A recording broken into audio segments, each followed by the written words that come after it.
Mais tu sais, depuis que je suis jeune, j'ai toujours été complètement un peu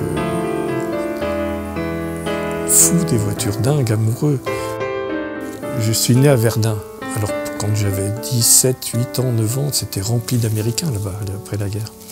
Et donc, j'étais complètement scotché devant ces Studebaker ou toutes ces grandes voitures, Plymouth, Chevrolet. Et puis lorsque je suis rentré dans l'aéronaval, les avions, les voitures, ça va un peu de pair, tu vois. Tous les jeunes pilotes qu'on était, les jeunes navigateurs qu'on était, on rêvait tous d'une TR3, des choses comme ça, tu vois, des Fiat 2500. Et tout le monde on se saignait jusqu'à l'os pour pouvoir avoir ça. Mais... Et puis un jour, j'étais à San Francisco. L'avion n'était pas en panne, mais on voulait changer le Loran. Et il y a un caporal, un simple caporal, qui est venu dans une Ford Mustang. Il a vu que le Loran était en panne. Alors en France, tant d'avoir en panne, il faut faire des bons, que ça aille dans les services entretien avion, c'est un peu compliqué. Et moi, je voulais sur des avions américains à l'époque. Et le gars, il a vu le Loran, il a pris les vis, il a dévissé les 4 trucs, il l'a enlevé.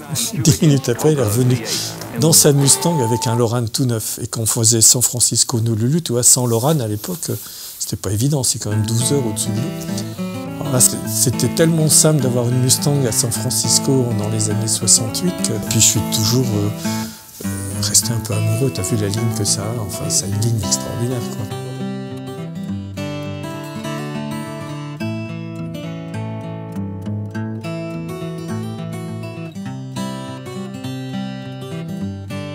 J'avais acheté une AC Bristol, un cabriolet.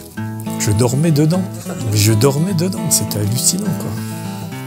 Je traversais la France pour aller voir une fille pendant 2 heures. De Bretagne, je repartais dans l'est de la France pour voir une fille qui était encore au lycée.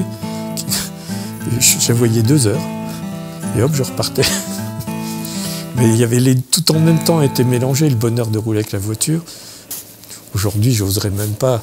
S'il pleut, je la sors pas, quoi, tu vois. C'est incroyable comme ça change. C'est du rêve, c'est du rêve. Alors là, on est à bord d'une Continental R, une voiture, l'une des plus belles du monde à mon avis.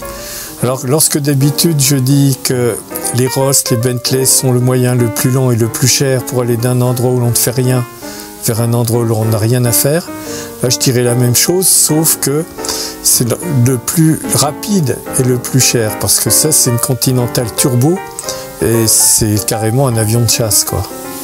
C'est un mode de vie, un genre de vie même. C'est comme la paire de chaussures qui va bien avec le costume, quoi.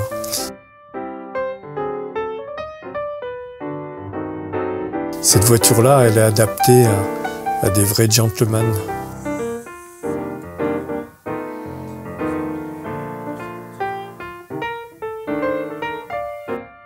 Il faut savoir porter une robe, il faut savoir posséder une voiture. Bon, si on l'a pas, on n'en meurt pas, mais quand même. C'est agréable à supporter. Que fera comme effet cette voiture-là dans 20 ans, dans 50 ans? Je ne le verrai pas, mais je serais vraiment curieux de le savoir, quoi. J'y crois, ça.